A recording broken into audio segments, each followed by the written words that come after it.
Hello there, everyone. Judge Andrew Napolitano here with Judging Freedom. Today is Monday, February 21st, 2022. It's about 2:30 in the afternoon on the East Coast of the United States. Late Friday afternoon, early evening, a federal judge in Washington, D.C. denied the application of Stewart Rhodes for bail. This happens every day. Why is it significant? Well, Stewart Rhodes is the leader of the Oath Keepers, a group that was indicted by the federal government for conspiracy to overthrow the government of the United States of America. Now, it's inconceivable that 11 people, any 11 people, could overthrow the federal government, but any agreement to do so where a step has been taken in furtherance of the agreement will actually constitute a conspiracy under the law. Mr. Rhodes, as the leader of the group, a notorious leader of the group because he's so out there, was arrested with everyone else. Well, they were arrested at different times and places. Some were given bail, most were not.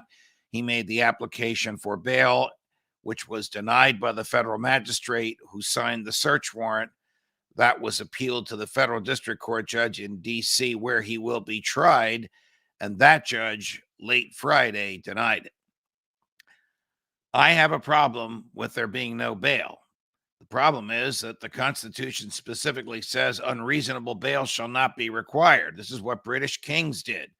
They arrested their opponents, and then judges who were subject to the king for their salaries issued orders for outrageous bail that nobody could ever meet. The effect was to lock somebody up before they were proven guilty and to wear down their resistance by the conditions in jail.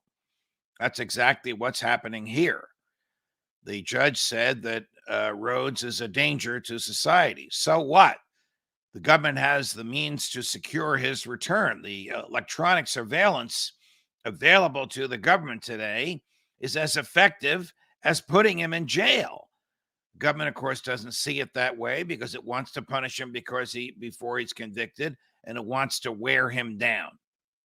The government showed the federal district court judge speeches and copies of emails and texts that Mr. Rhodes had sent, which are incendiary and which make it sound like there is going to be a conflagration on January 6th. Be ready for it.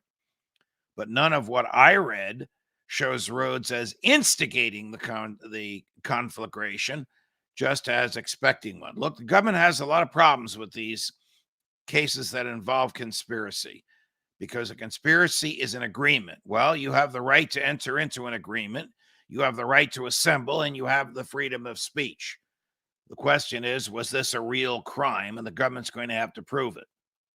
We also know that there was either an undercover FBI agent or a cooperating witness in Mr. Rhodes's group. And that leads to the question, what did the government know and when did it know it? So the judge's decision is not that Rhodes is guilty. Judges can't make that decision. Only juries can.